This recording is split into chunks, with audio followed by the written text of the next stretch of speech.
In 2012, Apple threw Google Maps off the iPhone. So who did they call? Not a startup, not some secret lab in California. They called a company you probably think died years ago. This is how TomTom really makes its money. And it starts with the worst-timed deal in the history of Dutch business. A deal so badly timed, it nearly ended them. It's also the only reason they're still here. And the sequence is everything here. So let's take it from the start. Go back to 2007. TomTom is Dutch. It is enormous. And it makes the little black box suction-cupped to your windshield. Business is spectacular. But the founders have a problem, and it is not sales. They don't own the map. The device is theirs. The software is theirs. The road data underneath it, every street, every turn restriction, every one-way sign in Europe, is licensed from somebody else. They're renting the ground their entire product stands on. So they go and buy it. The target is Tele Atlas, a Belgian-Dutch mapping company. TomTom opens at 2 billion euros. And then Garmin shows up. Garmin, the American rival, the other name in every electronics store, puts 2.3 billion euros on the table for the same company.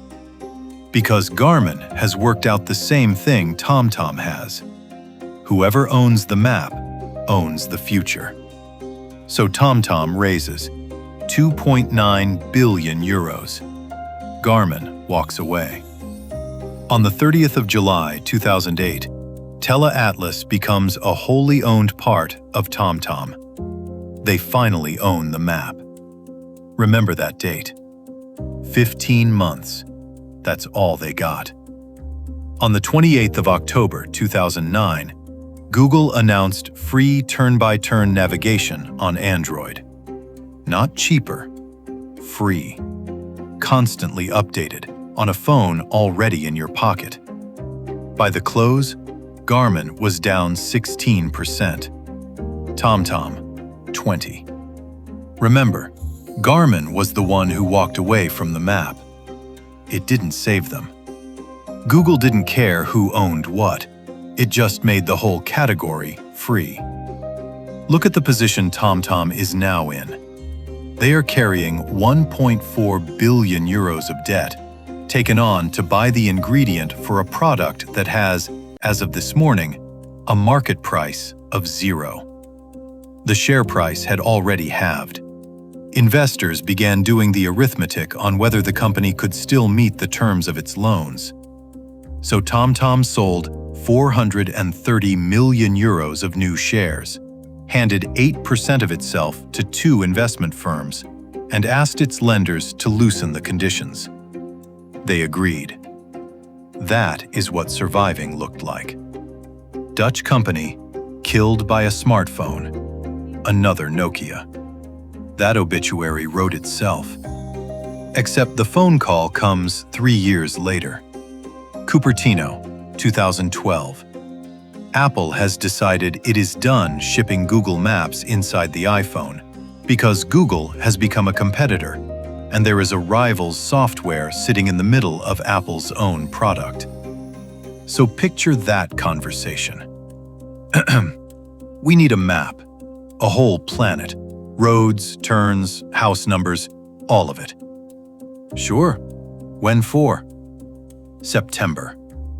And you don't want Google's? Especially not Google's. On the 11th of June 2012, Apple announced its new Maps app at its developer conference, with TomTom as the main mapping data provider, replacing Google. Now, you remember how that launch went. September 19th, iOS 6 ships, and Apple Maps is a catastrophe. Bridges rendered as if they were melting. The Washington State Transport Department actually tweeted, and I promise this is real. Although iOS 6 may say differently, we can assure you that the Tacoma Narrows bridges have not melted. 9 days later, Tim Cook published an apology. "We are extremely sorry," he wrote, "for the frustration this has caused our customers." And then he did something no Apple CEO does.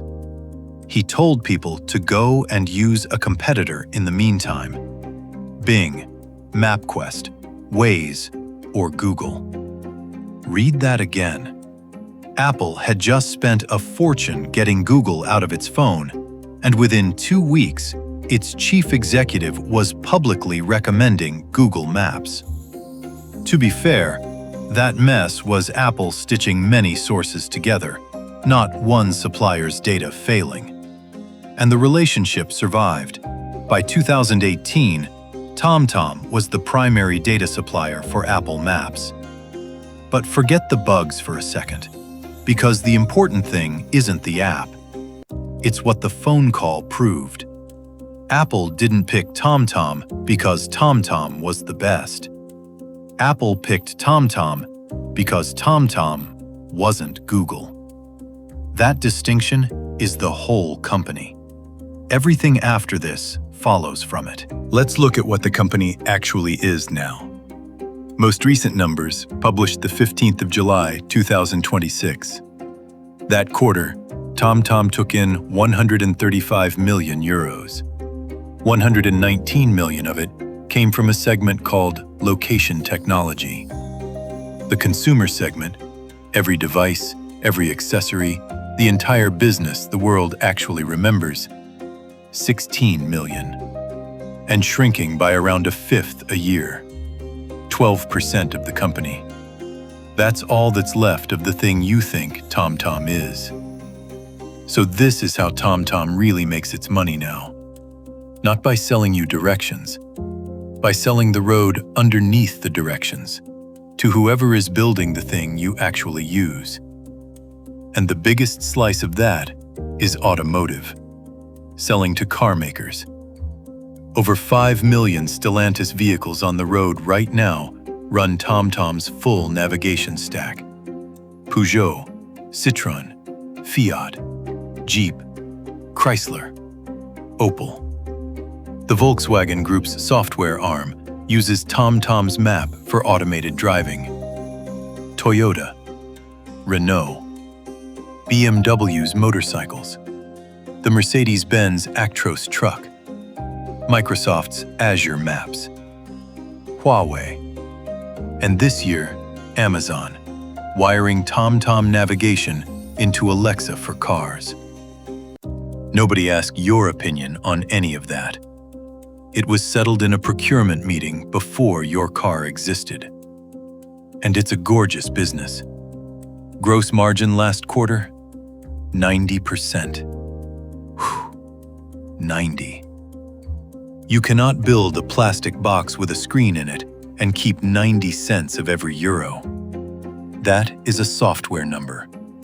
One asset, built once, rented to everybody simultaneously.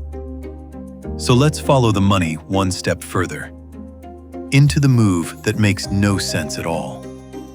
If the map is the whole company, the thing they paid $2.9 billion for, the thing that outlived the smartphone, then obviously you guard it, lock it down, sue anyone who breathes near it. TomTom did the opposite. In December 2022, TomTom co-founded the Overture Maps Foundation under the governance of the Linux Foundation, alongside Amazon Web Services, Meta, and Microsoft. Its job is to build an open base map that anybody can download, free. And TomTom's own commercial map platform is built on top of that free open data. Their words, not mine, from the announcement itself. Read that again. The company that spent 2.9 billion euros to own a map now helps give one away and sells its product sitting on top of the free one. That's not a mistake. That's the design. Because the map was never the moat. Here's why. Open, TomTom's own accounts and look at what they spend. In a single quarter, 33 million euros on geographic data and 41 million on the software layer above it. 74 million euros in 3 months, against quarterly revenue of around 130. They spend more than half of every euro they take in just keeping the map from going out of date. Roads move, buildings go up. A one-way street flips somewhere, and somebody has to know. That is the real cost of a map. And there is exactly one company on Earth that can carry it alone, forever, out of pocket. It's Google. Nobody outspends Google here. Not TomTom, not Amazon, not Meta, not Microsoft. Not any of them alone. So they stopped trying to. The base layer, roads, shapes, names, becomes shared infrastructure, funded collectively.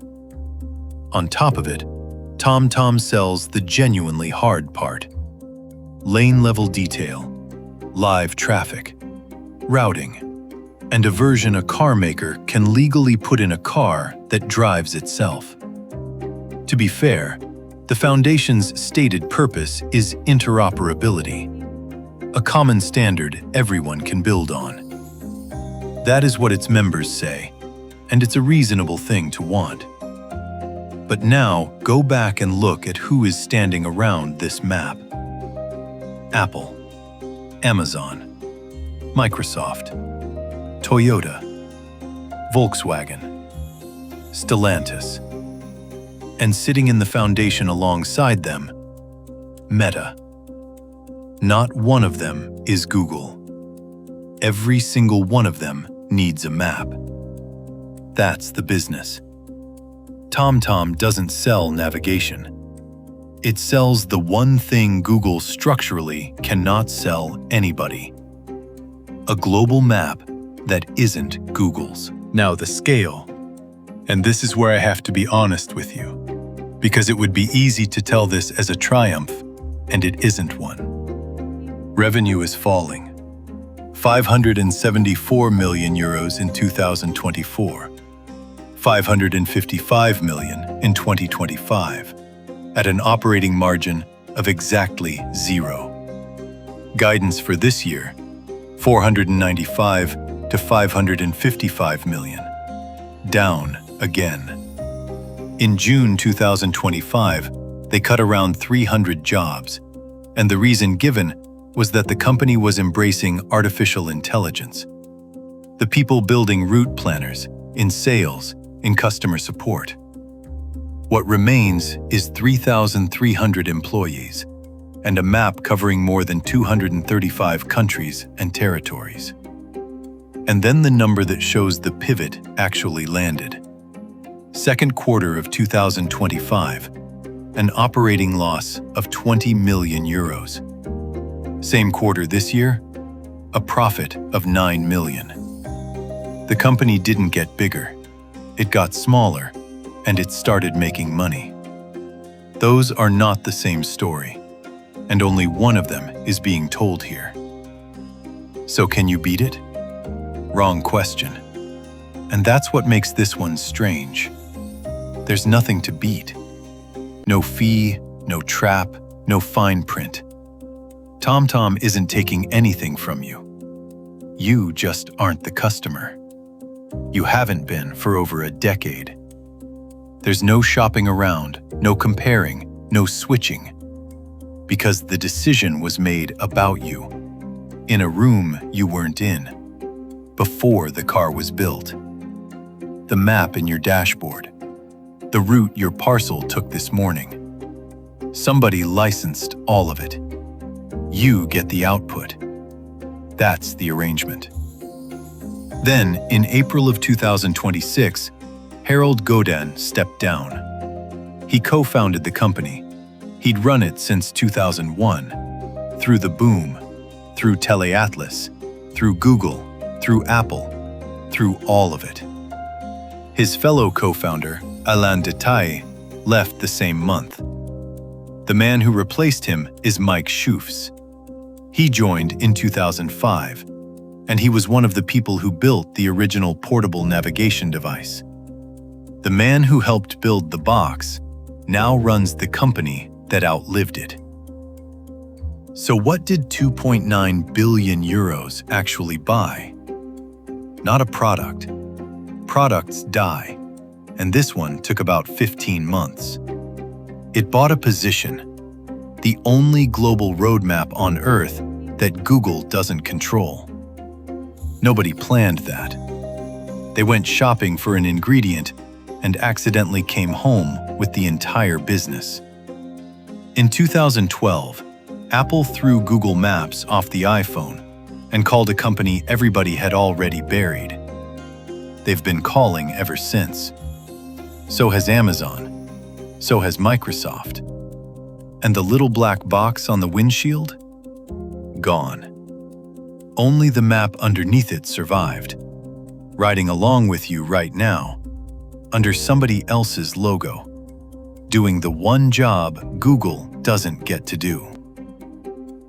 If this changed the way you look at TomTom, you know what to do. Hit subscribe, because next time, we follow the money somewhere you'd never expect. And if you enjoyed this one, leave a like. It genuinely helps the channel more than you think. See you in the next one.